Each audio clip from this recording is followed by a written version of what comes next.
Madam আইছে, madam আইছে, madam আসসালামু আলাইকুম। ওয়ালাইকুম সালাম। বাচ্চারা বসো বসো, সবাই বসো। Sit down sit down. এটা কি বাবু?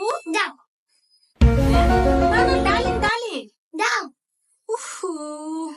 ম্যাডাম আপনি না এগুলো পেতে হ্যাঁ? এই, কে বলছে তোমাকে এগুলা? চুপ তো করো। পড়ো পড়ো এখানে। লেখো, মানুষ কেমন প্রাণী? মানুষ নির্লজ্জ প্রাণী। Oh, no, no, no, no.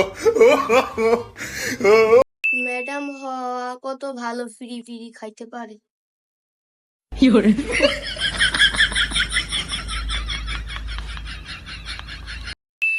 এই বাচ্চা, প্রশ্ন লেখো। জীবন কেমন? জীবন অনেক কষ্ট। टूटा हुआ साज हूँ তোদের পড়াইয়া আমার না ইজ্জত যাবে। ম্যাডাম আপনি না ছোটবেলায় ফেল করতেন, তাইলে ম্যাডাম হয়েছেন কেমতি? এই বাচ্চা, তোমাদের এসব কে বলে? এসব ফালতু কথাবার্তা। যাও, যাও, যাও।